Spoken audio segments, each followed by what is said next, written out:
Features of equity shares जो question है ये 8 मार्क का आ सकता है, इन रेयर केस 4 मार्क का आ सकता है। मैं एक ऐसा आइडिया बताऊंगा जिससे आपको ये क्वेश्चन करने की जरूरत नहीं, क्योंकि इक्विटी और प्रेफरेंस का डिस्टिंग्विश कर लिया और मेरे नोट्स में 18 पॉइंट्स है। ये 18 पॉइंट्स आपने कर लिया तो आपका फीचर्स भी हो जाएगा साथ में और डिस्टिंग्विश भी हो जाएगा। सिर्फ एक केयर ऐसा लेना कि जो आपका आंसर है ए ऑल्सो नोन एज, यहाँ पे मैं कैसे एग्जाम में लिखना है वो बता रहा हूँ। देखो ए मीनिंग बी डेफिनेशन के बजाय you can say A also known as, B meaning, C definition और डी फीचर्स, जिसमें फेस वैल्यू से आपके फीचर शुरू होगा। समझ में आया कैसे एग्जाम में लिखना है? सो आपको फीचर्स अलग से करने की जरूरत नहीं और डिस्टिंग्विश करने की जरूरत नहीं और प्रेफरेंशियल अलग से करने की जरूरत नहीं। जो आने वाले वीडियोस है फीचर्स ऑफ प्रेफरेंस, उसमें भी सेम मैं डिस्टिंग्विश बताऊंगा, जिसमें आपके 18 पॉइंट्स कर लिए तो उधर भी हो जाता है, आपको एक्स्ट्रा कुछ करने की जरूरत ही नहीं है। सो ये टेक्निक यूज करो मेरा, मैं आपको श्योर श्योर बोलता हूँ आपके 3 क्वेश्चन पक्के हो जाएंगे। Features of equity, features of preference और डिस्टिंग्विश बिटवीन इक्विटी और प्रेफरेंस। अभी जो मैं बताने वाला हूँ वीडियो में, मैं इसको डिटेल एक्सप्लेनेशन करूंगा और by the end of this video मैं एक स्टोरी बताऊंगा डॉली ब्यूटी पार्लर, जिसमें आपके 1 2 3 4 5 6 7 8 से लेकर 18 पॉइंट्स सारे के सारे याद रहेंगे। आपने ये वीडियो एंड तक देख लिया, ये मेरा प्रॉमिस। पॉइंट्स कैसे लर्न करना है वो वीडियो में आएगा, आप इसका स्क्रीनशॉट लेके ये एक एक पॉइंट्स लिख सकते हो तो आपका काम अच्छे तरीके से हो जाएगा। तो अभी मैं वीडियो शुरू करता हूं। जो अभी क्वेश्चन ले रहे हैं वो 3 क्वेश्चन मिलाकर एक क्वेश्चन होगा। अब वो कैसा मैं थोड़ी देर में बताता हूं तुमको। अभी इसके पिछला वीडियो मैंने एक में तुम्हारे एसपी में डालूंगा कि कंपनी क्या होता है। जो लोगों ने ये स्टार्ट किया है मैं एडवाइस करूंगा वो लोग what is a company, what is share capital का वीडियो देख लेगा, ताकि मेरा टाइम सेव हो। 11th के ऑलरेडी मैंने वीडियोस में एक्सप्लेन किया हुआ है। सिर्फ फिलहाल इतना समझ लो कि जो तुम धंधा जब शुरू करते हो, जो पैसा लगाते हो धंधे में, उसको क्या बोलते हैं? कैपिटल। उसी प्रकार से जो कंपनी जिस पैसे से शुरू होती है उसको क्या बोलते हैं? Share capital. ऐसा सोचो तुम गए मिठाई की दुकान में, तुमने बोला कि भाई 1 किलो पेड़ा देना, तो ये 1 किलो पेड़ा हुआ शेयर कैपिटल। 1 किलो पेड़े में 20 पेड़े आए, हर एक पेड़ा को शेयर्स बोलेंगे। क्या समझ में आ रहा है? नए स्टूडेंट्स को, पुराने स्टूडेंट्स का तो काफी बार हुआ है, खास करके जिल और हिमांशु। जिल और हिमांशु को समझ में आ रहा है? Yes sir. तो यस सर। बाकी चारों को, पांचों को तो पार्थ, सार्थक, श्वेता और वेदांत का 11th में स्टार्ट में था। सो एक कंपनी सपोजिटली शुरू करती है 1 लाख रुपए से। ये 1 लाख रुपए को क्या बोलेंगे? Share capital. क्या बोलेंगे? Share capital. पर ये 1 लाख कैसे बना? 10,000 पेड़े से, और हर एक पेड़े का कीमत 10 रुपया। तो शेयर्स शेयर कैपिटल का छोटा सा पार्ट है। तुमको मैं ड्राइंग करके बता दूं, ये तुम्हारा हुआ शेयर कैपिटल, पूरा 1 किलो पेड़ा, और ये 10-10 रुपए का एक पेड़ा, हर एक पेड़ा को शेयर बोलेंगे। जो आदमी शेयर्स खरीदता है उसको शेयर होल्डर बोलते हैं। ये जैसे ये अपना क्लासरूम है, इसमें 1000 ईंट है, पूरा का पूरा क्लासरूम हुआ शेयर कैपिटल। ये जो 1000 ईंट है ये हुआ शेयर कैपिटल, और हर एक ईंट है उसको हम क्या बोलेंगे? शेयर। समझ में आ रहा है? एक कंपनी शुरू होती है 1 लाख रुपए से, तो 1 लाख रुपया हुआ शेयर कैपिटल। ये 1 लाख रुपया बना 10,000 शेयर से। हर एक जो 10,000 पार्ट्स बना, 1 लाख रुपए के 10,000 भाग बने, हर एक भाग 10 रुपए का, हर एक भाग को शेयर बोलेंगे। क्या ये लॉजिक सबको यहां तक समझ में आया? यस और नो? Yes sir. ठीक है, एक और लास्ट एग्जांपल इसमें बताऊंगा। तुम 1 किलो केक खरीदते हो, वो 1 किलो केक हुआ शेयर कैपिटल, उसके 10 स्लाइस करते हो, हर एक स्लाइस को शेयर बोलेंगे। क्या लॉजिक समझ में आया जिल और हिमांशु? Yes sir. अच्छा, अभी क्या होता है, जब कंपनी को शेयर कैपिटल के छोटे छोटे भाग किए जाते हैं शेयर्स, जैसे तुम्हारा 11th में ऑप्शन है कि तुम मैक्स लो या एसपी लो, एक कंपनी के पास शेयर्स इश्यू करने के 2 प्रकार होते हैं। मतलब ऐसा सोचो, ईंट के 2 प्रकार हैं। जैसे आई थिंक मेरा जहां तक नॉलेज है, ऑक्टोपस का खून नीला होता है, अपना खून लाल होता है। तो शेयर्स के 2 प्रकार हैं। एक प्रकार को हम बोलेंगे इक्विटी शेयर्स और दूसरे प्रकार को हम बोलेंगे प्रेफरेंस शेयर्स। ठीक है, एक प्रकार को बोलेंगे इक्विटी शेयर और एक प्रकार को बोलेंगे प्रेफरेंस शेयर्स। अब हम 3 क्वेश्चन एक साथ करेंगे। तुम पूछोगे कैसे? एग्जाम में क्वेश्चन नंबर 8 आएगा 8 मार्क के लिए, what are the features of equity shares, ये एक पॉसिबिलिटी है। या क्वेश्चन आएगा what are the features of preference shares, या तो फिर एक क्वेश्चन आएगा डिस्टिंग्विश बिटवीन इक्विटी और प्रेफरेंस। 10 में से 8 पेपर में डिस्टिंग्विश बिटवीन इक्विटी नहीं, 10 में से ऐसा सोचो 5 पेपर में इक्विटी और प्रेफरेंस का डिस्टिंग्विश आता है, बाकी 5 पेपर में इक्विटी शेयर के फीचर्स आते हैं। ठीक है, सो टेक्निकल भाषा में बोलूं तो ये क्वेश्चन जो मैं अभी ले रहा हूं, ये आने का चांसेस 99.99% रहता है एग्जाम में। ठीक है, तो अभी हम क्या कर रहे हैं, डिस्टिंग्विश बिटवीन इक्विटी और प्रेफरेंस ले रहे हैं। इस डिफरेंस बिटवीन की एक खासियत है, इसमें मैंने इक्विटी के भी फीचर्स कवर अप किए हैं, प्रेफरेंस के भी फीचर्स कवर अप किए हैं, और साथ में डिस्टिंग्विश के भी पॉइंट्स आ जाते हैं। तुम्हारा डिस्टिंग्विश 4 मार्क का रहता है। मैं स्टूडेंट्स को बोलता हूं कि 5 मार्क का रहा तो कम से कम 15-20 पॉइंट लिखो, और यहाँ पे मैं तुमको एडवाइस मैंने दिए हैं 18 पॉइंट। बाद में तुमको 18 के 18 पॉइंट लर्न करने के लिए मैं टेक्निक बताऊंगा, जिससे तुम्हारे सारे के सारे 18 लर्न हो जाएंगे। ठीक है, सो अभी मैं चाहूंगा इसको डिस्कस करूं। इसके लिए मैं क्या करूंगा, एक बार स्क्रीन को पॉज करूंगा। सो मैं तुमको एक बार बता दूं, ये दिख रहा है तुमको कितने बार पूछा है, दिख रहा है इधर व्हाट इज इक्विटी शेयर, दिख रहा है कितने बार पूछा है ये? Yes sir. ये पुराने सिलेबस में 10 मार्क का क्वेश्चन आता था।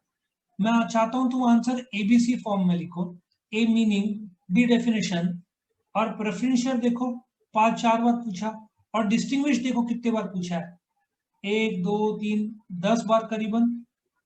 So you can safely assume कि ये क्वेश्चन जिसके मैंने 18 पॉइंट बनाए, तुम्हारा क्वेश्चन कौन कौन सा कवर अप होगा। क्वेश्चन नंबर 1 अलग से लिया जाएगा, क्वेश्चन नंबर 2 हो जाएगा features of equity, question number 3 हो जाएगा फीचर्स ऑफ प्रेफरेंस, और क्वेश्चन नंबर 4, मतलब हम जब डिस्टिंग्विश लेंगे तो तुमको अलग से फीचर्स करने की जरूरत नहीं है। यही डिस्टिंग्विश के points will become the point of feature. सिर्फ क्या करना है तुमको, ए मीनिंग और बी डेफिनेशन है, सो ये मीनिंग कर लोगे, डेफिनेशन अलग से तुमको एक बार रट्टा मार लोगे, तो फिर बाद में ये फीचर्स यहाँ से तुम शुरू कर सकते हो। ठीक है, इसका भी मैं तुमको टेक्निक बताऊंगा कैसे तुमको नोट्स बनाना है इसका। तो क्या सब लोग तैयार है सुनने के लिए इक्विटी और प्रेफरेंस का डिस्टिंग्विश के बारे में डिस्कशन? शुरू करूं मैं? Yes sir.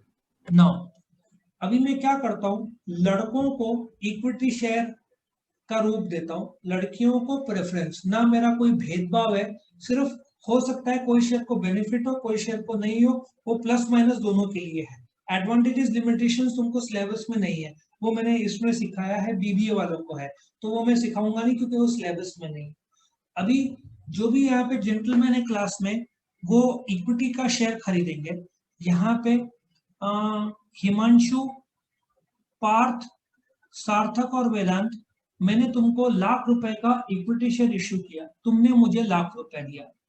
जिल और श्वेता ने मुझे ₹1,00,000 दिया, मैंने तुमको प्रेफरेंस दिया। अब फर्क समझो, डेफिनेशन बड़ा अजीब है।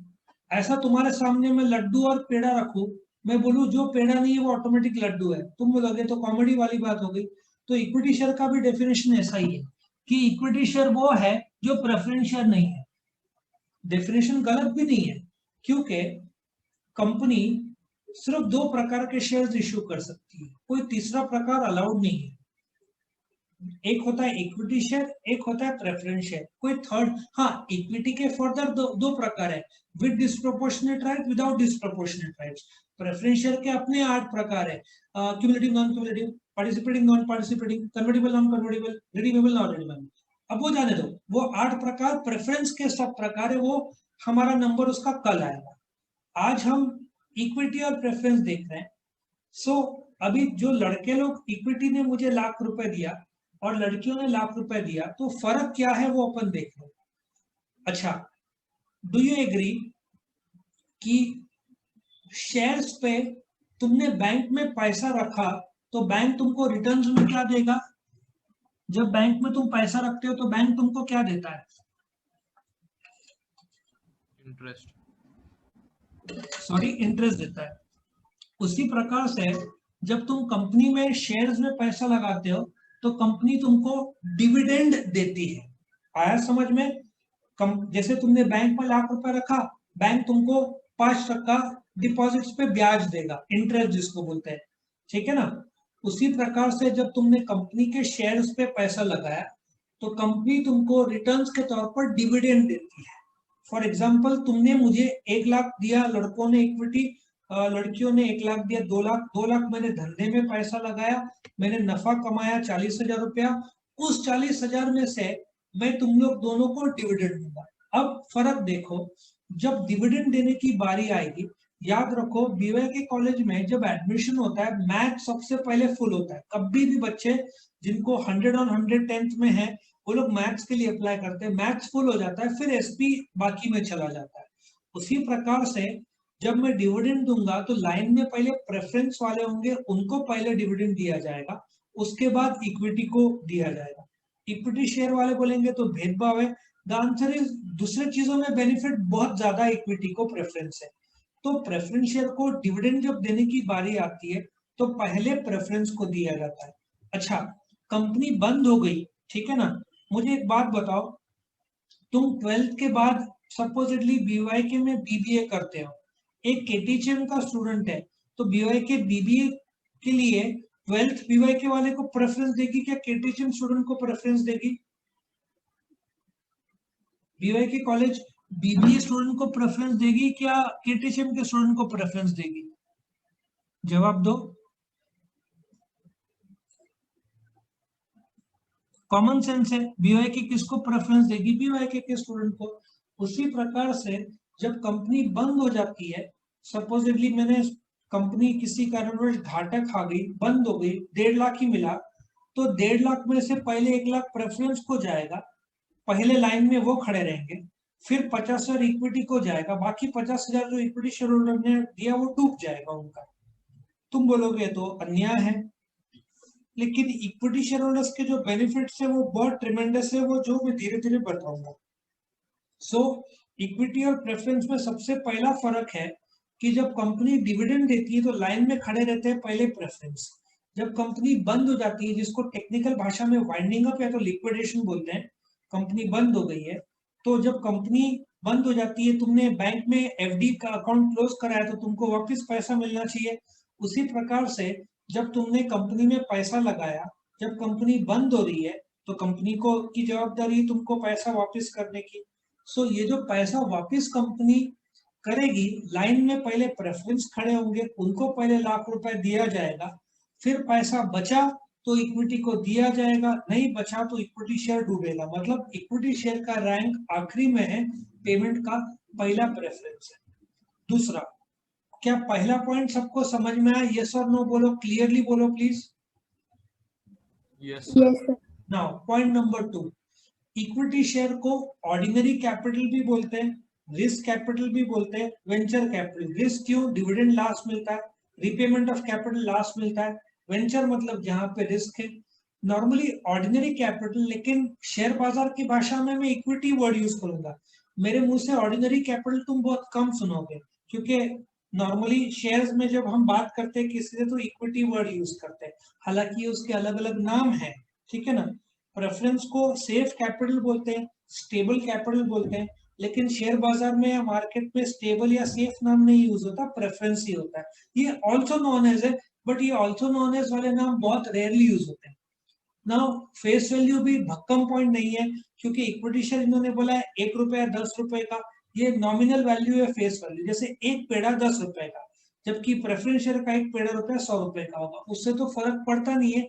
ये जनरल डिस्टिंग्विश है, बड़ा पॉइंट नहीं है, इसलिए एग्जाम में ये पॉइंट का रेलेवेंस थोड़ा कम है, लेकिन पॉइंट है कि जो एक ईट या एक पेड़े का जो कीमत है इक्विटी का नॉर्मली कम होगा, प्रेफरेंस का ज्यादा होगा। ठीक है। हाँ, नेक्स्ट पॉइंट बहुत इंपॉर्टेंट है, equity share capital. Equity share capital long term है, ये वाला पॉइंट नंबर 4 लॉन्ग टर्म है। लॉन्ग टर्म का तात्पर्य ये होता है कि इक्विटी शेयर जब तुम मुझे पैसा दोगे तो मैं तुमको पैसा कभी वापस दूंगा नहीं, कंपनी बंद होगी तो ही दूंगा। तो तुम बोलोगे भाई हमको पैसा चाहिए तो कहाँ मिलेगा, मैं बोलूंगा शेयर बाजार से ले लो।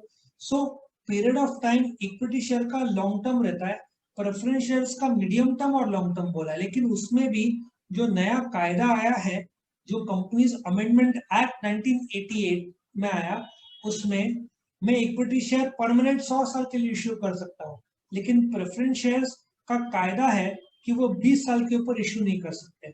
आज मैं इश्यू करूंगा इक्विटी शेयर 2021 में, तो लौटाने की तारीख होगी नहीं, क्योंकि वो परमानेंट कैपिटल है। मैं लौटाऊंगा अगले 100 साल बाद, उससे फर्क पड़ता नहीं है। हर साल तो तुमको डिविडेंड मिलना है, तुमको शेयर होल्डर नहीं रहना है तो तुम जाकर शेयर बाजार में बेच दो, क्योंकि एक बार शेयर का पैसा तुमने दे दिया, फिर तुम्हारे शेयर बाजार में तुम चाहो तो बेचो, नहीं चाहो तो तुम्हारे पास रखो। प्रेफरेंस शेयर का ऐसा नहीं है, प्रेफरेंस शेयर भी बिकता है शेयर बाजार में, लेकिन एज कंपनी जब मुझे तुमसे पैसा मिला है तो मुझे कंपलसरी तुमको लौटाना है तुम्हारा जो पैसा, लाख रुपया जो लड़कियों ने दिया है 20 साल के अंदर। फिर लड़के लोग बोलेंगे अभी भी बेनिफिट ज्यादा है, मैं तुमको थोड़ी देर बाद बता दूंगा, इक्विटी शेयर 10 गुना बेहतर है प्रेफरेंस शेयर से। पांचवा, नेचर ऑफ इन्वेस्टर्स। क्या पॉइंट नंबर 4 तक सबको समझ में आया, यस और नो? Yes, sir. Yes. पांचवा point, nature of investor. Now equity shares में रिस्क रहता है। रिस्क कैसे रहता है? डिविडेंड लास्ट मिलता है, रीपेमेंट ऑफ कैपिटल लास्ट रहता है, इसलिए रिस्क इक्विटी शेयर में ज्यादा है। प्रेफरेंस शेयर्स कौन है? जो कॉशियस है। नाउ कॉशियस का कारण क्या है, पॉइंट नंबर 6 में तुमको पता चलेगा। पॉइंट नंबर 6 क्यों कॉशियस है?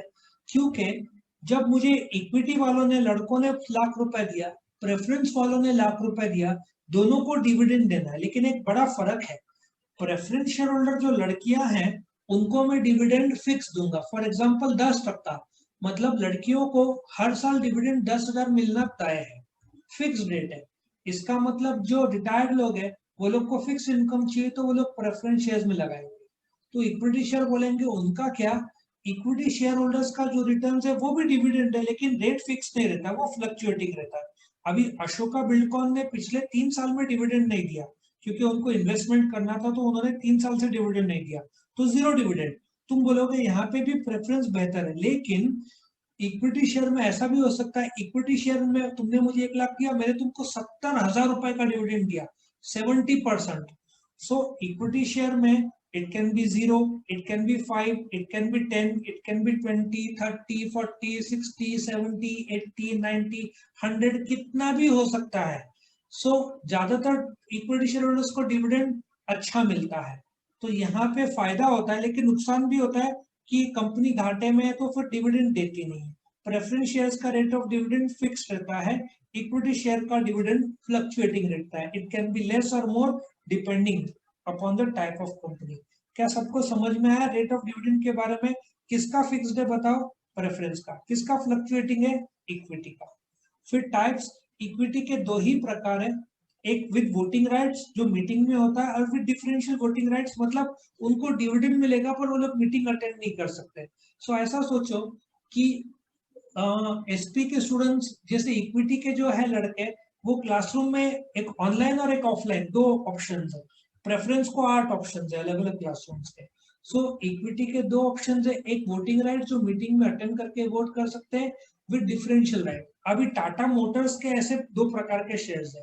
टाटा मोटर्स का जो बेसिक शेयर्स है वोटिंग राइट्स वाला, उसका कुछ दाम चल रहा है 300 350 रुपया शेयर बाजार में, वो लोग मीटिंग अटेंड कर सकते हैं टाटा मोटर्स के और वोट कर सकते हैं। फिर डिफरेंशियल राइट का कीमत चल रहा होगा शेयर बाजार में 100-150 रुपया, वो लोग को डिविडेंड मिलेगा बट वो वोट नहीं कर सकते। ऐसे दो प्रकार के शेयर इक्विटी में इश्यू करने के अधिकार पब्लिक लिमिटेड कंपनी को रहता है। जबकि प्रेफरेंस शेयर्स के 8 प्रकार हैं, उसका नंबर कल आएगा, मैं कल सिखाऊंगा हर एक प्रकार, cumulative, non cumulative, participating, non participating, convertible, non convertible, redeemable, irredeemable या नॉन रिडीमेबल, जो भी है। सबको समझ में आया पॉइंट नंबर 7? यस और no? Yes sir. Now point number 8 में आते हैं, प्रेफरेंस इन डिविडेंड। नाउ मुझे बताओ डिविडेंड पहले किसको दिया जाएगा, इक्विटी को क्या प्रेफरेंस को? प्रेफरेंस। प्रेफरेंस को। आखिर में किसको दिया जाएगा, इक्विटी को। क्या यहाँ तक सब लोग क्लियर है? Yes sir. तो preference in dividend, preference share नाम से पता चलता है प्रेफरेंशियल होल्डर्स को पहले दिया जाएगा, वो भी फिक्स रेट में होगा, और इक्विटी शेयर होल्डर को डिविडेंड आखिरी में दिया जाएगा, वो भी रेट फ्लक्चुएटिंग है, बदलते रहेगा, लेकिन बहुत अच्छा डिविडेंड मिलता है। उसके भी एक प्लस है जो बाद में बताऊंगा, आएगा। फिर वोटिंग राइट्स। अभी क्या होता है कंपनी में, वोटिंग होता है, कंपनी में मीटिंग्स होते हैं। अपने मीटिंग चैप्टर्स में मैंने बताया था तुमको, दो प्रकार के मीटिंग्स होते हैं। एक होता है स्टैट्यूटरी, नहीं स्टैट्यूटरी तो बंद हो गया कंपनी से 2013 में। एक होता है एनुअल जनरल मीटिंग, एक होता है एक्स्ट्राऑर्डिनरी जनरल मीटिंग। इसकी वीडियोस भी 11th स्टैंडर्ड के एसपी में रिकॉर्डेड डाले हुए हैं। सो क्या होता है वोटिंग राइट्स में, इक्विटी शेयर होल्डर्स कंपनी के जो जनरल मीटिंग्स है, एजीएम एनुअल जनरल मीटिंग और ईजीएम जिसको बोलते हैं, वो अटेंड कर सकते हैं, वोट कर सकते हैं। प्रेफरेंस शेयर होल्डर्स कंपनी के जनरल मीटिंग अटेंड नहीं कर सकते, वोट नहीं कर सकते। मतलब देखा जाए तो कंपनी के असली मालिक इक्विटी शेयर होल्डर हुए, क्योंकि वो लोग डायरेक्टर्स को अपॉइंट करेंगे, वो लोग डिविडेंड को डिक्लेयर करेंगे। प्रेफरेंस शेयर होल्डर्स सिर्फ क्लास मीटिंग, यदि प्रेफरेंस शेयर होल्डर के कायदे में कुछ बदलाव किया जा रहा है तो प्रेफरेंस शेयर होल्डर की अलग से मीटिंग बुलाई जाएगी जो बहुत रेयर होती है। लेकिन हर साल, अभी जैसे माह अप्रैल आ गया, सितंबर तक एनुअल जनरल मीटिंग शुरू हो जाएगा होना, तो उसमें इक्विटी शेयर होल्डर्स ही अटेंड कर पाएंगे और वोट कर पाएंगे। प्रेफरेंस शेयर होल्डर्स जो एनुअल जनरल मीटिंग होगा सितंबर में कंपनी का, वो मीटिंग अटेंड नहीं कर सकते, वोट नहीं कर सकते। क्या सबको समझ में आया, यस और नो? क्या सबको समझ में आया, यस और no? Yes sir. Yes, sir. Next point, rights share. अब इसका अगला जो चैप्टर है, चैप्टर नंबर 3 में डिटेल शॉर्ट नोट है, मैं सिर्फ शॉर्ट में बताऊंगा राइट शेयर होता क्या है। अभी लेट अस एज्यूम कि तुम लोग बीवाईके कॉलेज में हो, लेट अस एज्यूम 12th में। बीवाईके कॉलेज एक फ्रेंच कोर्स शुरू करता है, तो पहले ऑफर किसको देगा, बाहर देगा क्या बीवाईके के एग्जिस्टिंग स्टूडेंट्स को देगा? किसको देगा बताओ? पहले ऑफर किसको दिया जाएगा नए कोर्स का? बीवाईके बीवाईके के स्टूडेंट्स को। अभी क्या हुआ है, इक्विटी शेयर होल्डर्स ने मुझे लाख रुपए दिया है, प्रेफरेंस शेयर होल्डर्स ने मुझे लाख रुपए दिया, मेरे पास 2 लाख रुपए जमा हुआ, मैंने मशीन खरीदा, काम शुरू कर दिया, लेकिन पता चला कि अभी 1 अप्रैल से हर एक कार के लिए एयरबैग्स कंपलसरी कर दिया है गवर्नमेंट ने, हर कार में एयरबैग्स फिट करना पड़ेगा उनको। सो अभी क्या होता है, एयरबैग्स फिट करने के लिए मेरे को एक नवी मशीन की जरूरत है जिसका कॉस्ट है 50,000 रुपया। कंपनी के पास पैसा नहीं है, तो कंपनी सोचती है कि चलो शेयर होल्डर से मांगा जाए। तो राइट शेयर क्या होता है कि जो इक्विटी शेयर होल्डर्स है जिन्होंने मुझे लाख रुपए दिया, उनको मैं एक ऑफर दूंगा कि भाई और 50,000 रुपए दे रहे हो क्या, देना चाहते हो क्या? क्योंकि क्या होगा, डिविडेंड तो एक्स्ट्रा मिलेगा, लाख रुपए में तो मिलेगा प्लस 50,000 में मिलेगा। तो जब कंपनी को नया शेयर इश्यू करना रहता है तो डायरेक्टली मार्केट नहीं जा सकते, एग्जिस्टिंग इक्विटी शेयर होल्डर्स को पहले ऑफर देना पड़ता है। सीधी बात है, घर में केक लाया है, पहले केक तो फैमिली मेंबर्स खाएंगे, बचेगा तो बाहर वाले खाएंगे, सीधा हिसाब है ना। पहले टॉयज लाया तो पहले तुम खेलोगे, बाद में बाहर के फ्रेंड्स आएंगे तब खेलेंगे। उसी प्रकार से जब इक्विटी शेयर इश्यू किया जाता है, प्रेफरेंस शेयर इश्यू किया जाता है, बट बाद में कंपनी को और पैसों की जरूरत पड़ती है, कंपनी शेयर्स का सोचती है, नया इक्विटी शेयर इश्यू करने का सोचती है, तो कंपनी बाजार में नहीं जा सकती। पहले एग्जिस्टिंग इक्विटी शेयर होल्डर को रिक्वेस्ट डालना पड़ता है, क्या तुम खरीदोगे? उन लोगों ने नहीं खरीदा तो तुम मार्केट से जाकर उठा सकते हो। क्यों? क्योंकि existing equity share holders company के मालिक है, उनका राइट है, उनका हक है नया जो 50,000 का इक्विटी शेयर होल्डर होल्डिंग्स का ऑफर उनको किया जाए, उसको राइट शेयर बोलते हैं। क्या समझ में आया सबको? राइट शेयर क्या होता है? नया इश्यू जो एग्जिस्टिंग शेयर होल्डर को ऑफर किया जाता है। बताओ सबको समझ में आया? यस और नो? Yes, sir. याद रखो, राइट शेयर सिर्फ इक्विटी शेयर होल्डर्स को दिया जाता है, प्रेफरेंस को कभी भी राइट शेयर का ऑफर नहीं होता। So equity share holders are entitled for right shares, preference share holders are not entitled for right shares. उसी प्रकार से अगला पॉइंट है bonus shares. Now bonus shares क्या होता है? अभी क्या होता है, तुमने सुना होगा by one get one free. Company act में डिविडेंड तुम सिर्फ दो ही प्रकार से दे सकते हो। For example Honda two wheeler company, जिसका इंडिया में नाम है Honda motorcycles and scooters limited, वो डिविडेंड के तौर पर शेयर होल्डर को बाइक नहीं दे सकती। मैं कंपनी को, जैसे तुम्हारा कोई बिग बाजार है, वो डिविडेंड के तौर पर शेयर होल्डर्स को किराना नहीं दे सकते। डिविडेंड सिर्फ दो ही प्रकार से देने का अलाउड है, या तो तुम कैश दो या फुकट के शेयर्स दो, ठीक है ना? उस फुकट के शेयर्स को बोनस शेयर्स बोलते हैं। फॉर एग्जांपल तुम्हारे पास 100 शेयर है। मैं अच्छा, इसके पहले जो राइट शेयर, उसका एक एग्जांपल देना चाहूंगा। आज से 4 से 5 महीने पहले रिलायंस ने राइट शेयर लाया था, ठीक है? तो तुमको मेमोरी में रहेगा किसने राइट शेयर लाया था? रिलायंस ने लाया था। और बोनस शेयर्स कर्नाटका बैंक सुना है सबने? कर्नाटका बैंक सुना है? कर्नाटका बैंक एक बैंक है, तो उन्होंने बोनस शेयर दिया था। बोनस शेयर्स डिविडेंड के रूप में दिया जाता है। फॉर एग्जांपल तुम्हारे पास 100 शेयर है, कंपनी बोलती है हम तुमको फुकट के 100 शेयर दे रहे हैं, तो बोनस शेयर्स उसको बोलते हैं। मतलब इक्विटी शेयर ही है, राइट्स और बोनस दोनों इक्विटी शेयर है, लेकिन एग्जिस्टिंग इक्विटी शेयर होल्डर्स को ऑफर किया जाता है। सो बोनस जो कंपनी डिविडेंड देती है, तुमने जो लाख लाख रुपए मुझे दिया है, मैं इक्विटी शेयर होल्डर्स को डिविडेंड दूंगा, प्रेफरेंस शेयर होल्डर्स को डिविडेंड दूंगा। इक्विटी शेयर होल्डर्स को डिविडेंड कैश में दूंगा, मतलब ही चेक में दूंगा। उसी प्रकार प्रेफरेंस शेयर होल्डर्स को डिविडेंड कैश में दूंगा, मतलब ही चेक में दूंगा। कैश और चेक एक ही है, कैश में तो देगी नहीं, चेक में देगी, बट भाषा यूज किया जाता है कैश मतलब चेक, ठीक है? लेकिन इक्विटी शेयर होल्डर को डिविडेंड का एक और प्रकार का पॉसिबिलिटी रहता है। मैं तुमको मुफ्त के शेयर दे सकता हूँ, जैसे by one get one free होता है, तो मैं तुमको 100 शेयर पे 100 शेयर दे सकता हूँ फ्री। या ऐसे भी कर सकता हूँ जैसे कर्नाटका बैंक ने किया था, 10 शेयर पे 1 शेयर फ्री। जिनके पास 2000 शेयर है उनको 200, मतलब 1/10। 100 शेयर है तो 10 शेयर, 10 शेयर है तो 1 शेयर से फ्री दिए थे।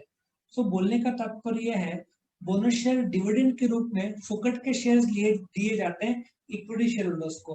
प्रेफरेंस शेयर होल्डर को कभी भी बोनस शेयर मिलता नहीं है। अब राइट्स और बोनस शेयर में एक फर्क समझो। राइट शेयर में जब मैं इश्यू करूंगा तो तुमसे पैसा लूंगा नए इश्यू का, लेकिन जब मैं बोनस शेयर दूंगा तो फुकट का दूंगा, क्योंकि वो डिविडेंड का एक रूप है। फर्क समझ में है राइट शेयर और बोनस शेयर का? तो जब रिलायंस ने राइट शेयर लाया था, रिलायंस को सबके कर्जे लौटाने थे जो उन्होंने लोन लिया था, तो इसलिए उन्होंने राइट्स इश्यू लाया था, पब्लिक से पैसे लिए थे। जब कर्नाटका बैंक ने बोनस दिया था, फ्री शेयर्स दिए थे, तो उन लोगों ने कोई पैसा नहीं लिया था, वो तो डिविडेंड के रूप में फुकट में दिया जाता है एग्जिस्टिंग शेयर होल्डर्स को। क्या फर्क समझ में आया तुमको? शॉर्ट में ये दोनों के शॉर्ट नोट्स अगले चैप्टर में है, तो अभी मैं एक्सप्लेन नहीं करूंगा, मुझे 1 घंटा लग जाएगा। क्या शॉर्ट में समझ में आया राइट्स और bonus? Yes, sir. Yes, sir. हाँ, राइट्स और बोनस सिर्फ इक्विटी शेयर होल्डर्स को दिया जाता है। प्रेफरेंस शेयर होल्डर को राइट्स और बोनस नहीं दिया जा सकता, वो लीगल दायरे में आता नहीं। तो ये फर्क वाले पॉइंट्स है। उसके बाद में होता है परमानेंट। जैसे मैंने बताया, इक्विटी शेयर होल्डर्स का कैपिटल परमानेंट है, मतलब तुम, जब मुझे लड़कों ने लाख रुपए दिया तो मैं तुमको पैसा कभी लौटाऊंगा नहीं। तुमको पैसा चाहिए तो शेयर बाजार में जाकर बेच के लो। प्रेफरेंस होल्डर को परमानेंट नहीं है, क्यों? उनको 20 साल के अंदर कंपलसरी लौटाना पड़ता है कायदे से। 20 साल के ऊपर 25 साल का इशू नहीं कर सकते। 1988 के पहले अलाउड था, तुम 50 साल 100 साल के लिए इशू करो, या टाइम फ्रेम ही मत बताओ जैसे इक्विटी शेयर में होता है, क्योंकि इक्विटी शेयर में तो पैसा लौटाना नहीं है। लौटाना जब कंपनी बंद हो जाएगी तभी लौटाएंगे। कंपनी, अब कैडबरी जैसी कंपनी 150 साल से चल रही तो थोड़ी लौटाया, वो तो लौटाया नहीं है। जिसको चाहिए वो शेयर बाजार में जाकर ले। तो प्रेफरेंस शेयर्स ज्यादा से ज्यादा 20 साल के लिए इश्यू हो सकता है, इसलिए इक्विटी शेयर परमानेंट है, प्रेफरेंस शेयर परमानेंट नहीं है। अब कन्वर्जन का बेनिफिट प्रेफरेंस वालों को है। जैसे मैंने बताया ना कि 11th स्टैंडर्ड में मैथ्स के स्टूडेंट, जैसे मेरा शायद हर्ष से बात हो रहा था, तुम 11th में मैथ्स लिए तो 12th में एसपी शिफ्ट कर सकते हो, मैनेजेबल है। लेकिन 11th में एसपी लिए 12th में मैथ्स बहुत कठिन होगा। बोलने का तात्पर्य यह है कि जो इक्विटी शेयर धारक है वो प्रेफरेंस शेयर में शिफ्ट नहीं हो सकता, लेकिन जो प्रेफरेंस शेयर होल्डर है वो कुछ साल बाद कंपनी ने यदि कन्वर्टेबल प्रेफरेंस शेयर इशू किया है तो वो इक्विटी में कन्वर्ट हो सकता है। क्या सबको पॉइंट समझ में आया, यस और नो? Yes sir. तो इक्विटी शेयर्स मतलब वो वाली बात है, गधा घोड़ा बन सकता है बट घोड़ा गधा नहीं बन सकता, वो वाली बात है। इक्विटी शेयर होल्डर्स को प्रेफरेंस में कन्वर्ट नहीं कर सकते, बट प्रेफरेंस को इक्विटी में कन्वर्ट कर सकते हैं यदि वो प्रकार जो शेयर है प्रेफरेंस का वो कन्वर्टेबल प्रेफरेंस शेयर है तो, ठीक है। उसके बाद रिस्क, रिस्क किसमें ज्यादा है? इक्विटी में ज्यादा है, क्योंकि डिविडेंड लास्ट मिलता है, कैपिटल लास्ट मिलता है। प्रेफरेंस में रिस्क कम है क्योंकि डिविडेंड पहले मिलता है, फिक्स रेट में मिलता है। कंपनी बंद हो जाएगी तो इक्विटी से पहले पैसा मिलता है, तो इक्विटी में रिस्क कम, प्रेफरेंस में रिस्क कम है, इक्विटी में ज्यादा है। रिटर्न ऑफ कैपिटल भी सेम पॉइंट है, कंपनी बंद हो जाती है तो पहले पैसा प्रेफरेंस को दिया जाता है। इनको कभी भी कैपिटल रिटर्न नहीं किया जाता, प्रेफरेंस को रिटर्न किया जाता है 20 साल के अंदर। फिर शेयर बाजार में कैपिटल एप्रिसिएशन, अभी तुमने पिछले साल, ठीक है, मार्च महीने में यदि तुमने सीजी पार, क्रॉम्पटन ग्रीव्स पार का शेयर 8 रुपए में 8 लाख का लिया होता, एक साल में उसकी कीमत हो गई होती 64 लाख रुपया, मतलब तुमको एप्रिसिएशन मिला होता 800%। लेकिन प्रेफरेंस शेयर का एप्रिसिएशन 100 रुपए का शेयर है, शेयर बाजार में बिक भी रहा है तो 101, 102, 98, 99 दो 5 रुपए में ही घूमेगा। कैपिटल एप्रिसिएशन मतलब क्या होता है? अब तुमने घर खरीदा, भाड़े पे चढ़ाया, तुमको दो फायदे हैं, पहले तो भाड़ा मिल रहा है, प्लस कॉलेज रोड में घर की कीमतें बढ़ते जाते हैं ना। अब तुमने सोना लिया 40,000 का, आज सपोजिटली 45,000 है, तो कीमत बढ़ी ना। वैसे ही शेयर की कीमत जैसे बढ़ते जाती है, पिछले साल ये टाइम में मार्च में रिलायंस का शेयर हो गया था 750-800 रुपए में, फिर बढ़ते बढ़ते पहुंच गया 2-2,500 में। सोचो एक साल में वो डबल के ऊपर चला गया, ठीक है ना। अशोका बिल्डकॉन भी पिछले साल शेयर बाजार में उसकी कीमत सबसे कम हुई थी 35-36 रुपया, आज चल रहा है 105 रुपया। तो बोलने का तात्पर्य यह है कि शेयर बाजार में जो शेयर के दाम बढ़ते हैं तो तुम्हारा संपत्ति भी तो बढ़ता है।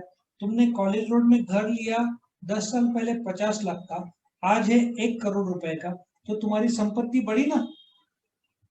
तुमको कैश मिला नहीं है बट संपत्ति का वैल्यू तो बढ़ा, उसको कैपिटल एप्रिसिएशन बोलते हैं। जब तुमने जो कीमत में खरीदा और आज जो शेयर बाजार में कीमत चल रहा है उसको कैपिटल एप्रिसिएशन बोलते हैं। बहुत ज्यादा ही होगा, सीधी बात है, 5 साल बाद तो कीमत बढ़ा हुआ ही रहता है। तो इक्विटी शेयर में कैपिटल एप्रिसिएशन बहुत जबरदस्त मिलता है।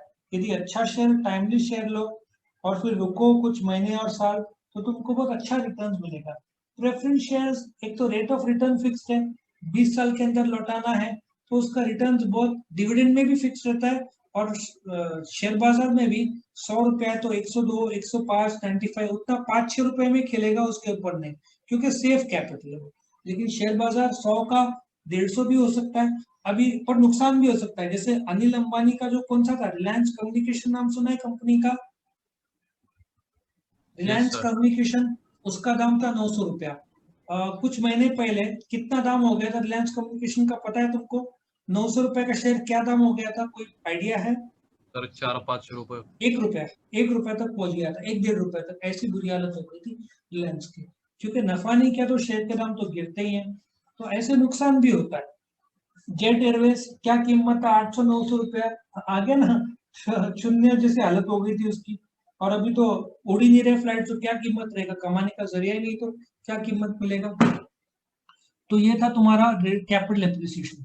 Management, since equity share holders meeting attend कर सकते हैं, वोट कर सकते हैं, तो मैनेजमेंट का अधिकार इक्विटी शेयर होल्डर्स को है, प्रेफरेंस शेयर होल्डर्स को नहीं। क्योंकि इक्विटी शेयर होल्डर्स, जो भी सितंबर में एनुअल जनरल मीटिंग होगा कंपनी का, वहां पे सिर्फ इक्विटी शेयर होल्डर्स अटेंड कर सकते हैं और वोट कर सकते हैं। प्रेफरेंस शेयर होल्डर्स अटेंड नहीं कर सकते, वोट नहीं कर सकते, मतलब मैनेज नहीं कर सकते। Therefore management of the company का अधिकार इक्विटी शेयर होल्डर्स के पास है, क्योंकि वो लोग डायरेक्टर्स को अपॉइंट करते हैं, डिविडेंड डिक्लेयर करते हैं, तो equity share holders real management की बात करते हैं। और आखिरी जो पॉइंट है वाइंडिंग अप, तो पेमेंट में पहले प्रेफरेंस को दिया जाएगा और आखिर में इक्विटी को रिपेमेंट किया जाएगा, कैपिटल वो वाला पॉइंट है। क्या सबको ये क्लियर हुआ? यस और नो? 18 के 18 पॉइंट्स? Yes sir. ये अक्सर मैंने इक्विटी शेयर के फीचर्स 8 मार्क का आते हुए देखा है। इक्विटी प्रेफरेंस लगभग हर पेपर में देखो कितने बार पूछा है। मार्च देखो 15, 19, 16, 17, 18 मतलब फीचर्स आया होगा। तो या तो ये लोग डिस्टिंग्विश में पूछते हैं या तो फीचर्स में पूछते हैं। क्या यहां तक सब लोग क्लियर है? यस और नो? अभी तुमको स्क्रीन में क्या दिख रहा है मुझे बताओ? क्या पीपीटी दिख रहा है? यस और नो? Yes, sir.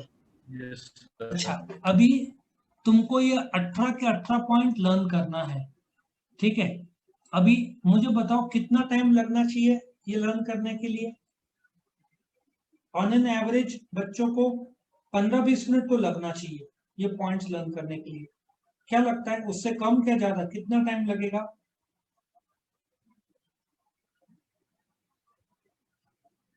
कितना टाइम नॉर्मल लगना चाहिए?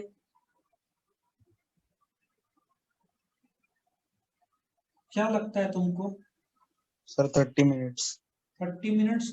सो आज हम क्या करेंगे, इसको 30 सेकेंड्स के अंदर लर्न करेंगे। पहले मैं एक बार एक्सप्लेन कर दूंगा, फिर तुमको रिवाइज करवाऊंगा, तुमको पता चलेगा तुमको 18 के 18 पॉइंट्स लगभग लर्न है।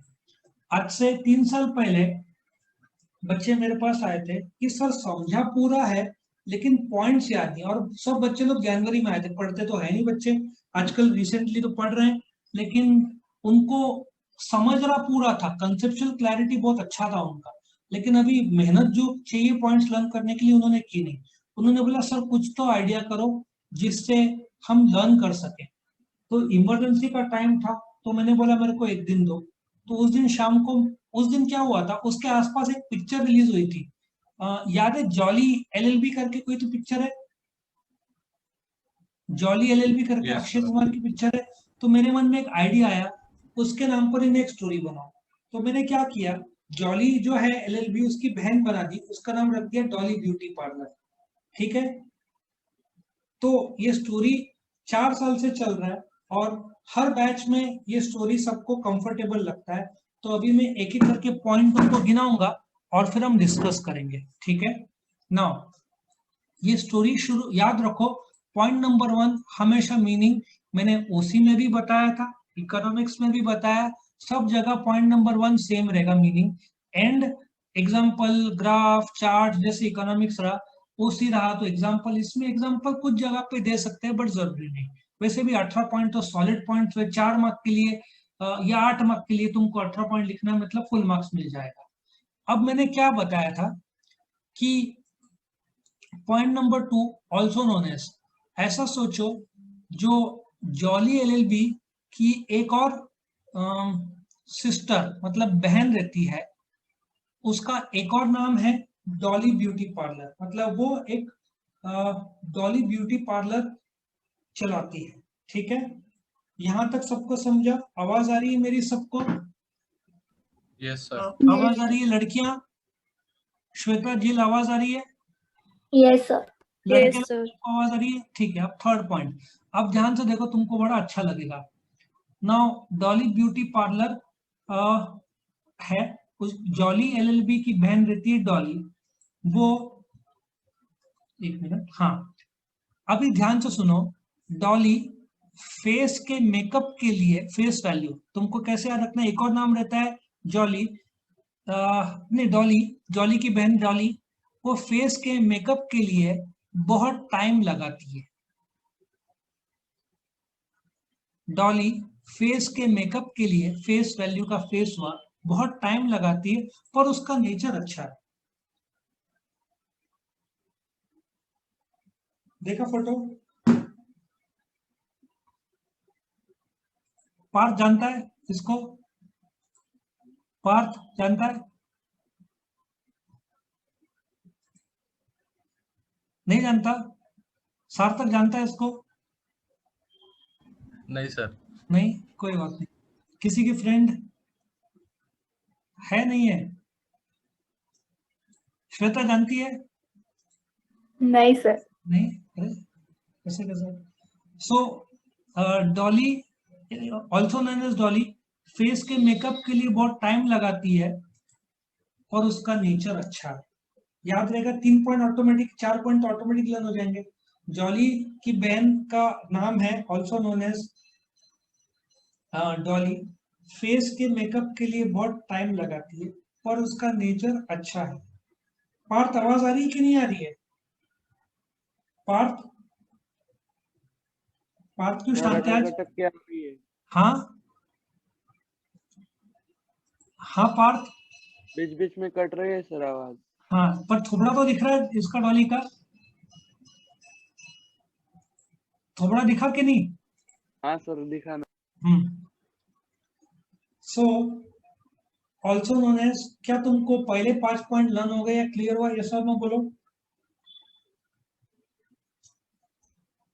ये सब नो बोलो, कंफर्म करो। Yes, Yes, also known as, face का मेकअप के लिए बहुत टाइम लगाती है पर उसका नेचर अच्छा है।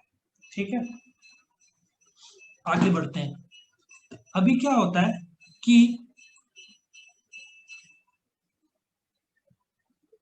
एक, अब उसका ब्यूटी पार्लर रहता है, तो ऐसा सोचो कि एक कस्टमर, ठीक है,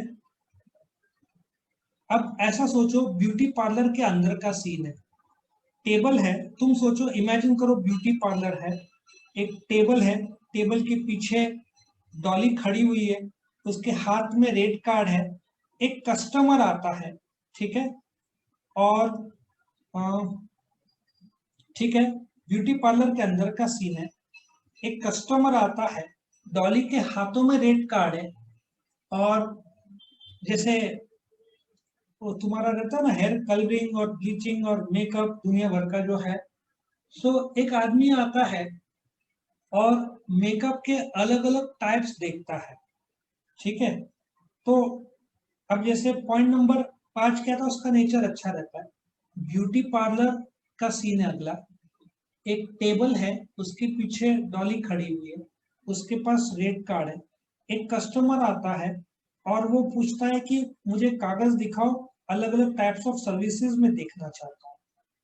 डॉली उसके हाथ में ये रेड कार्ड थमा देती है जिसमें टाइप्स ऑफ सर्विसेज है। ये दिख रहा है, दिल दिख रहा है तेरे को? ये yes sir. पहचानती है इसको? नहीं सर। सो पॉइंट नंबर पहले 7, क्या पॉइंट है? पहला पॉइंट है ऑल्सो नोन एज, सो जो जॉली की बहन is also known as Dolly LLB, face के मेकअप के लिए बहुत टाइम लगाती है पर उसका नेचर अच्छा है। ठीक है, ये तुम्हारे पॉइंट्स हुए। कितने पॉइंट्स हुए?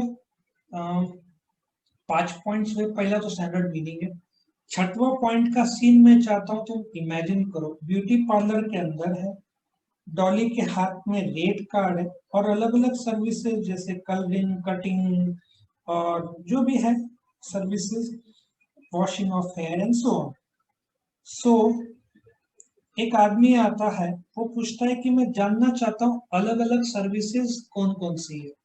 तो डॉली ये रेड कार्ड जिसमें अलग अलग टाइप्स है सर्विसेज के, वो उसके हाथ में दे देती है और उसको बोलती है तू कुछ भी कर ले, पर जो तेरा जो सर्विस कराना है, कलरिंग या कटिंग, जो भी हेयर कलर का है, जो भी है, वो मैं चुनूंगी। मतलब अल्टीमेटली कस्टमर के पास चॉइस नहीं रहता है कि ब्यूटी पार्लर के कौन से सर्विसेज, वो ये डिसाइड करेगी डॉली की उसको कौन सा सर्विसेज ऑफ ब्यूटी पार्लर देना है। ठीक है ना? तो डॉली बोलती है तू कुछ भी कर ले, अल्टीमेटली जो भी सर्विस देना है, it can be of hair colouring या कटिंग ऑफ हेयर, ठीक है ना, या वॉशिंग ऑफ हेयर, या वो जो भी है वो प्रेफरेंस मेरा होगा। सो डॉली बोलती है कि तेरे हाथ में रेड कार्ड और टाइप्स ऑफ जो सर्विसेज है, बट प्रेफरेंस मेरा होगा। तो वो रिक्वेस्ट करता है कि मुझे वोटिंग का अधिकार तो दो। ठीक है, वोटिंग तो करने दो इनमें से। तो डॉली बोलती है ठीक है।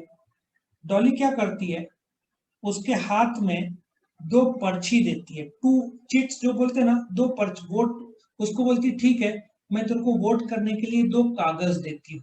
ठीक है ना। वापिस से एक बार शुरू करते हैं। पॉइंट नंबर 1 स्टैंडर्ड मीनिंग हुआ।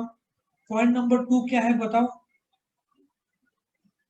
पॉइंट नंबर 2 क्या है बताओ? Also known as. उसके बाद कौन सा पॉइंट है? डॉली फेस के मेकअप के लिए बहुत टाइम लगाती है पर उसका नेचर अच्छा है। ब्यूटी पार्लर में उसके हाथ में रेट कार्ड है जिसमें टाइप्स ऑफ सर्विसेज है। एक आदमी आता है, रेट कार्ड और टाइप्स ऑफ सर्विस देखता है, तो डॉली उसको बोलती है तो कुछ भी कर ले, जो भी प्रेफरेंस देना है सर्विस का वो मैं डिसाइड करूंगी। वो बोलता है मुझे वोट करने का तो मौका दे। ऐसा सोचो, दो पर्ची नहीं, एक वोट, मुझे वोटिंग करने का अधिकार तो दो। बोलती ठीक है, तेरा राइट हाथ आगे कर। तो वो राइट हाथ आगे करता है तो उसके हाथ में वो एक चीट दे देती है। ठीक है, वो एक चीट देती है। वो मतलब वो फिर चुनता है। ठीक है, वो चीट में अलग अलग सर्विसेज में चीट में निकलता है कि हेयर कटिंग। वो बोलती है एक काम कर, मेरी तरफ से एक बोनस भी ले ले। कौन सा? Hair colouring. समझ में आया? डॉली बोलती है एक बोनस मेरी तरफ से हेयर कलरिंग में करवा देती हूँ। वापिस से एक बार देखेंगे। पहला पॉइंट क्या है बताओ मुझे? पहला पॉइंट क्या है? Also known as. फिर डॉली फेस के मेकअप के लिए बहुत टाइम लगाती है पर उसका नेचर अच्छा है। ब्यूटी पार्लर में उसके हाथ में रेट कार्ड है। एक आदमी आता है, टाइप्स ऑफ सर्विसेज बोलता है, वो रेट कार्ड उसके हाथ में देती है और बोलती है तू कुछ भी कर ले, प्रेफरेंस मेरा है। वो रिक्वेस्ट करता है कि वोट करने का अधिकार तो दो, तो उसको पर्ची देती है। वो एक वोटिंग के लिए वो वोट करता है। वो बोलती है राइट हाथ दे तेरा, मैं राइट हाथ में कागज देती हूँ। तो राइट हाथ में वो कागज देती है तो पर्ची निकलती है कटिंग का। तो बोलती है ले मेरी तरफ से एक बोनस, मैं तेरे हेयर को कलरिंग भी कर देती हूँ। ठीक है, बोलती है एक बोनस मेरी तरफ से। कौन बोनस दे रही है? डॉली। वो बोलती है मैं तेरे को पतंजलि का हेयर कलर लगाऊंगी। अब पतंजलि किसका है? बाबा रामदेव। तो वो बोलता है ठीक है, तो उसका हेयर कट करवाती है और कलरिंग कराती है। ठीक है, बोलती है कलरिंग तो बाबा रामदेव का है। ठीक है, तो बाबा रामदेव का हेयर कलर यूज करती है। तो ठीक है, अब बाबा रामदेव तो आयुर्वेदिक की बात करते हैं, सब बोलते हैं ना, फल फल नहीं, पौधे, हरे हरे पौधे में से जो भी निकाल के, तो पतंजलि हेयर डाई यूज करती है। और पतंजलि वाले आयुर्वेदिक प्रोडक्ट्स बनाते हैं। तो इसकी वजह से क्या होता है, उस आदमी का परमानेंटली हेयर कन्वर्ट हो जाता है, काले से ग्रीन कलर में हो जाता है कन्वर्ट। कभी तुम लोग में से किसने ग्रीन कलर किया है कन्वर्ट ऐसा? हिमांशु कभी कलर किया है ऐसे, ब्राउन, ग्रीन, ब्लैक कलर करा है नहीं कभी? सर, नहीं नहीं करा सर। है। मेरा एक स्टूडेंट था, आज से 15 साल पहले एक नया फैशन निकला था, चीता बोलते ना, पूरे ब्लैक हेयर में थोड़ा 2/4 ऑफ दी हेयर, क्या बोलते हैं, चीता टाइप ऐसा। मतलब उसका जो आया था ना क्लासरूम में, तो सब जोर से हंसने लग गए थे क्योंकि वो आधा काला आधा सफेद बन के आया था। वो नया फैशन सोचा था लेकिन वो गड़बड़ी हो गया था। उसी हिसाब से वापस से एक बार इसको रिवाइज करते हैं क्योंकि आएगा ही क्वेश्चन, इसलिए मैं इसको टाइम अच्छा खासा दे रहा हूँ। ठीक है, हाँ, अभी इसको एक और बार रिवाइज करते हैं। पहला पॉइंट क्या है बताओ? Also known as. हाँ, जॉली एलएलबी की बहन का नाम है डॉली एलएलबी। फेस के मेकअप के लिए बहुत टाइम लगाती है पर उसका नेचर अच्छा है। ठीक है, पर उसका नेचर अच्छा है। फिर ब्यूटी पार्लर का सीन, टेबल के पीछे खड़ी है, रेट कार्ड उसके पास है, रेट ऑफ डिविडेंड। एक आदमी आता है, बोलता है कौन कौन से टाइप्स ऑफ सर्विसेज है, वो रेट कार्ड उसके हाथ में देती है और बोलती है कि कुछ भी कर ले, जो भी तेरे को सर्विस चाहिए उसका प्रेफरेंस मेरा होगा। वो बोलता है कम से कम वोट करने का मौका तो दो। वो बोलती है राइट हाथ आगे ला। राइट हाथ में एक वोटिंग का स्लिप दे देती है, पर्ची, इसको वोटिंग स्लिप बोलते हैं। वोटिंग स्लिप दे देती है, उसमें निकलता है कटिंग। ठीक है, तो राइट शेयर में निकलता है वोटिंग कटिंग। तो वो बोलती है एक बोनस मेरी तरफ से ले ले, तेरे बाल काटने के बाद मैं उसको कलरिंग कर दूंगी। तो क्या करती है, वो उसको कलर पकड़ देती है, परमानेंटली हेयर कलर, परमानेंटली उसके हेयर कन्वर्ट हो जाते हैं इनटू ग्रीन क्योंकि वो पतंजलि का हेयर डाई यूज करती है। बट इसमें एक रिस्क रहता है।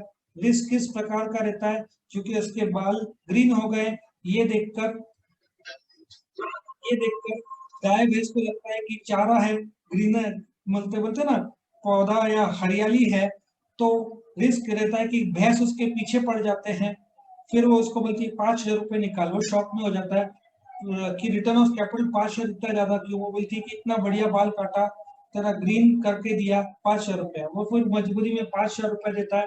डॉली खुश हो जाती है, वो क्या करती है कि बोलती कि चलो आज अच्छा कमाया, शेयर बाजार में बढ़ोतरी हुई, और फिर बोलती कि चलो आज का मैनेजमेंट अच्छा हुआ, अब मैं धंधा वाइंडिंग अप करके घर जा रही हूँ। तो लास्ट में शटर लगा बंद करके घर चली जाती है, उसको 5,000 रुपए का कमाई हो जाता है। आए समझ में? शटर बंद करती है। इसको और क्लियर चाहिए तो तुमको ये भी दिखाता हूँ। वाइंडिंग अप मतलब बिजनेस बंद करके लास्ट में चली जाती है, और शाम को डॉली शटर बंद करके बिजनेस क्लोज करके चली जाती है, क्योंकि उसको 5,000 रुपए मिल गया रहता है उस आदमी से।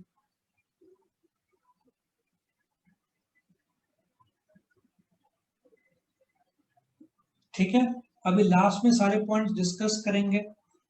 ठीक है, चलो पॉइंट नंबर 1 मीनिंग। अब बोलो पॉइंट नंबर 2 क्या है? Also known as. तीसरा पॉइंट कोई बोल सकता है क्या है? स्टोरी के तौर पर कोई बोल सकता है? बोलो ना, पार्टिसिपेट करो,